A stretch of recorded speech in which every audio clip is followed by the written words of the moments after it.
আপনারা জানেন আঞ্জুমানে খেদমতে কোরআন এই সিলেট অঞ্চলের সবচেয়ে প্রাচীন একটি ধর্মীয় এবং সামাজিক একটি সংগঠন। ১৯৭৫ সালে এই সংগঠনের যাত্রা শুরু হয়েছিল। সেদিন থেকে আজ পর্যন্ত আঞ্জুমান তার নিয়মিত কার্যক্রমে কোনোভাবেই বসে থাকেনি। সময় প্রতিকূলতা যাই হোক না কেন, আঞ্জুমান ইলম, আমল এবং খেদমতে খালক এই ৩ টি কর্মসূচিকে প্রাধান্য দিয়েই তার কার্যক্রম করে যাচ্ছে। আল্লামা দেলোয়ার হোসেন সাঈদী রাহিমাহুল্লাহ তাআলা ওনার জীবিত যতদিন ছিলেন, তন্মধ্যে জেলে যাওয়ার আগ পর্যন্ত একাধারে তিনি ৩৩ বছর সিলেট সরকারি আলিয়া মাদ্রাসা ময়দান এবং শুরু করেছিলেন, আপনারা জানেন, শাহিদগাতে একবার করেছেন, দরগাহ মাদ্রাসা অঙ্গনে একবার করেছেন এবং পরবর্তী প্রত্যেকটা বছর সিলেট সরকারি আলিয়া মাদ্রাসায় তিনি সেই তাফসীর কোরআন মাহফিল করেছিলেন। সেই থেকে তিনি জেলে যাওয়ার আগ পর্যন্ত, সরকার তাকে গ্রেফতার করার আগ পর্যন্ত আমরা এই প্রোগ্রাম অব্যাহত রাখি। ২০১৩ সালে আমরা সিলেটবাসীকে শেষ সময় আমাদের অবস্থা আমরা মিডিয়ার মাধ্যমে আমরা দেখিয়েছি। আমরা যখন আমাদের প্রস্তুতি তখন তাকে ছাড়া দেশের বিজ্ঞ ওলামা কেরামদেরকে নিয়ে আমরা সেদিন প্রোগ্রাম শুরু করেছিলাম, প্রোগ্রাম প্রস্তুতি নিয়েছিলাম। যেদিন প্রোগ্রাম শুরু হবে শুক্রবার দিন ছিল, সেই দিন সকালবেলা স্থানীয় প্রশাসন সরকারের উপরের নির্দেশের সেই সুবাদে তারা আমাদের প্রোগ্রামটাকে তারা বন্ধ করে দেয় এবং অত্যন্ত ন্যাক্কারজনকভাবে আমাদের প্রোগ্রামের প্যান্ডেল, মাইক টাইক সবকিছু তারা ট্রাকের মতো তুলে নিয়ে যায়। এরপর থেকে সেই ফেসিবাদী, সেই ফ্যাসিস্ট আচরণের পরে আমরা প্রতি বছর চেষ্টা করেছি, কিন্তু আমরা কোনো অনুমতি পাইনি। আলহামদুলিল্লাহ পট পরিবর্তন হয়েছে, প্রেক্ষাপট পরিবর্তন হয়েছে, ফ্যাসিস্টের বিদায় হয়েছে। এই প্রেক্ষাপটে আমরা ২০২৫ সালের ৯, ১০ এবং ১১ জানুয়ারি আমরা আঞ্জুমান খেদমতে কোরআনের পক্ষ থেকে সিলেট সরকারি আলিয়া মাদ্রাসায় আমরা এবার তাফসীর মাহফিলের প্রথম আয়োজন করেছিলাম।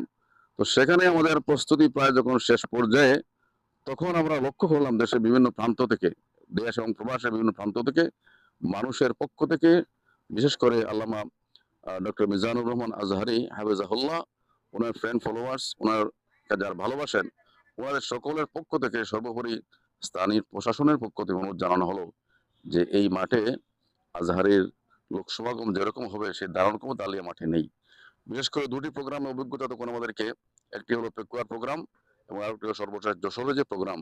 এই ২টি প্রোগ্রাম আমরা যখন দেখেছি সেখানে যে লক্ষ লক্ষ মানুষ জমায়েত হয়েছে, সেই বিষয়টাকে আমরা একটু প্রাধান্য দিয়েই সিলেট সরকারি আলিয়া মাদ্রাসার পরিবর্তে আমরা টিলাগড়ের পাশেই সিলেট এমসি কলেজের যে মাঠ, আপনারা জানেন আল্লামা দেলোয়ার হোসেন সাঈদী রাহমাতুল্লাহ আলাইহি তিনি যতদিন জীবিত ছিলেন আলিয়া মাদ্রাসা মাঠে তিনি দিনের বেলা একটা প্রোগ্রাম করতেন এবং রাতের ৩ দিনই মাঠের একাংশে একটা আলাদা প্যান্ডেল থাকতো।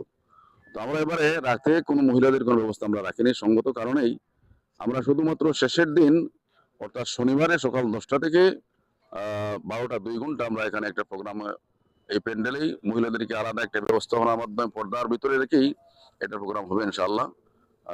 ঐতিহাসিক এই মাহফিল ৯, ১০, ১১, প্রধান আকর্ষণ ডক্টর মিজানুর রহমান আজহারি।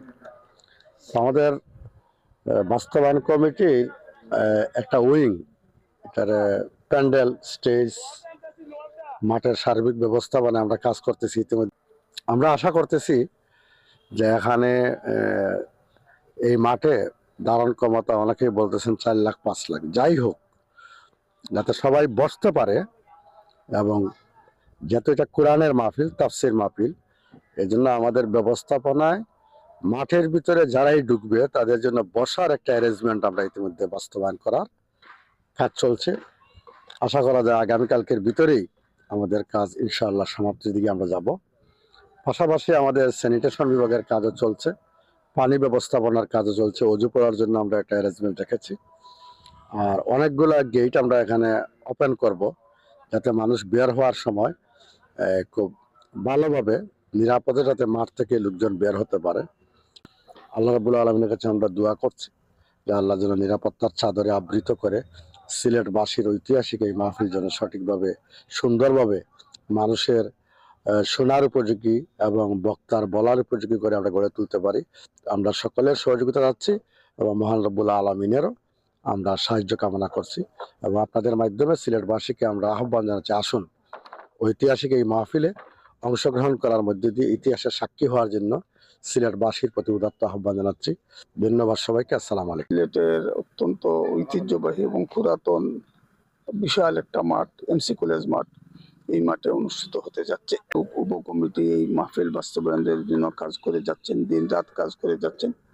আমরা আশা করছি যে আগামীকালের ভিতরে আমাদের সব প্রস্তুতি শেষ হয়ে যাবে, এবং পরশু থেকে আমরা বলতে পারবো যে সিলেটের মাঠ তাফসীর মাহফিলের জন্য প্রস্তুত।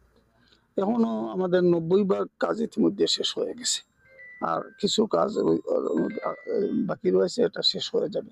এমসি কলেজ মাঠে আমরা নিয়েছি, তো আমি আগেই বলছি যে আমাদের প্রস্তুতি প্রায় শেষের পথে। আমরা আশা করছি যে অন্তত 5-7 লক্ষ লোক এখানে সমাগম হবে। আমরা আশা রাখি যে যেহেতু এটা কোরআনের একটা মাহফিল, এই মাহফিল বাস্তবায়ন করার যত বড়ই কঠিন হোক না কেন, আল্লাহ রাব্বুল আলামিন আমাদেরকে সহযোগিতা করবেন। এবং আমাদের এখানে কয়েক হাজার লোক আছে যারা কাজ করছে, ওরা কিন্তু শুধুমাত্র সওয়াবের নিয়তে অত্যন্ত আন্তরিকতার সাথে এরা কাজ করে যাচ্ছে। অতএব বিষয়টা যতই কঠিন হোক না কেন, আল্লাহ রাব্বুল আলামিন আমাদেরকে সাহায্য করবেন, এই বিশ্বাস আমরা রেখেই আমরা কাজ করে যাচ্ছি। এখানে মেহমান হিসেবে, প্রধান মেহমান হিসেবে উপস্থিত থাকবেন আমাদের এই বাংলাদেশের যুবকদের, বিশেষ করে যুবকদের হৃদয়ের স্পন্দন ডক্টর মিজানুর রহমান আজহারী সহ অনেক থাকবেন। আমরা আশা করছি সিলেট বিভাগের একটা বিরাট মাঠ, যেটা সিলেট বিভাগে এত বড় মাঠ নেই, এমসি কলেজ মাঠ, সেই মাঠে এই প্রোগ্রাম অনুষ্ঠিত হবে। এবং এই প্রোগ্রামে আমরা আশা করছি লক্ষ লক্ষ জন। ধন্যবাদ জানাচ্ছি দর্শকদের, যারা এই মাহফিলকে কেন্দ্র করে উৎসাহ উদ্দীপনার মাধ্যমে এই এলাকায় আসতেছেন, দেখতেছেন, এবং মাহফিলকে কেন্দ্র করে সবাই জোরালো চেষ্টা চালাচ্ছেন এই মাহফিলকে সুন্দর করার জন্য। আমরা ব্যবস্থাপক কমিটির পক্ষ থেকে সার্বিক সহযোগিতা করছি, চেষ্টা করছি সময়ের আগেই এই কার্যক্রম মহাযজ্ঞ শেষ করবো। আমরা মিজানুর রহমান আজহারী সাহেবের মতো একজন আন্তর্জাতিক মুফাসসিরে কোরআনের কাজ করতে পেরে আমরা নিজেকে অনেক ধন্য বলে মনে করতেছি। আরো বিশেষ করে মনে করতেছি সিলেটের মাঝে এত বড় একটা অনুষ্ঠান, আধ্যাত্মিক রাজধানীতে এত বড় একটা অনুষ্ঠানের কাজ আমাদের দায়িত্বে বা আমরা করতে পারতেছি বলেও আমাদেরকে একটু গর্বিত বলে মনে হয়। আমরা আজকে প্রায় 1 সপ্তাহ ধরে কাজ করলাম। এই যে 1 সপ্তাহ হয়ে যাওয়ার কাজ শুরু করছি, মোটামুটি কাজের 80% প্রায় কাছাই গেছে। আমরা 1 সপ্তাহ হয়েছে কাজ করেছি, আরো তো সামনে 2 দিন সময় আছে। 8 তারিখের মধ্যে কাজ ডেলিভারি নিতে হবে মনে হচ্ছে। মোটামুটি আমরা গেছে মাসের 31 তারিখে কাজ শুরু হয়েছিল, আজ পর্যন্ত কাজ চলতেছে। 50+ মানুষ দ্বারা আমরা কাজটা চালাইতেছি, ডে নাইটের কাজ চলতেছে। ইনশাল্লাহ সময়ের আগেই আশা, আমরা দীর্ঘ আশা যে কাজটা শেষ হয়ে যাবে বলে আমরা আশা করি। আসলে আমরা সিলেটবাসীর জন্য অত্যন্ত আনন্দের একটা সংবাদ। এখানে মানে স্মরণকালের সবচাইতে বড় একটা মাহফিল হবে, যেখানে মিজানুর রহমান আজহারী আসবেন। তো এর জন্যই আসলে আমরা সত্যি আনন্দিত। উনি দীর্ঘদিন দেশের বাইরে ছিলেন, এখন সুযোগ হয়েছে দেশে আসার, এবং এসে মাহফিল করতেছেন। সংক্ষিপ্ত কয়েকটা মাহফিল করবেন আমি শুনেছি, 8টা হয়তো সারা বাংলাদেশের মধ্যে। আমরা সিলেটবাসী একটা পেয়েছি, আমরা খুবই আনন্দিত। এবং আমি বিশেষ করে প্রতিদিনই একবার আসি, মাঠ প্রস্তুত কেমন হচ্ছে দেখতে আসছি। এবং যেহেতু অনেক লোক হবে, অনেক লোকের সমাগম হবে এখানে, সেহেতু জায়গা পাওয়াটা একটা বড় ব্যাপার সেবার। তাই ভাবছি যে ফজরের পরে এসে বসবো কি জোহরের পরে এসে বসবো, এই চিন্তা ভাবনা করতে প্ল্যানিং করতেছি 2-3 দিন ধরে আর কি। শাহজালালের পূর্ণভূমি সিলেটে আমরা ঢাকা থেকে এসে ইভেন্ট ম্যানেজমেন্টের কাজগুলি করতেছি আলহামদুলিল্লাহ। এরকম একটা মহতী কাজের সঙ্গে আমরা থাকতে পেরে নিজেদেরকে খুব সৌভাগ্যবান এবং গর্বিত মনে করছি। তো আলহামদুলিল্লাহ আমাদের কাজ 90% হয়ে গেছে। এছাড়াও আমরা যতটুকু আমরা একটা প্যান্ডেল তৈরি করছি 300 ফিট বাই 200 ফিট সাইজ। যেহেতু আমাদের এখানে ধারণ ক্ষমতা আরো অনেক বেশি, আমাদের সকলকে বসার ব্যবস্থা করতে হলে আমাদের জন্য একটু মানে লোকজনের বেশি মানে অক্সিজেনের অভাব হতে পারে।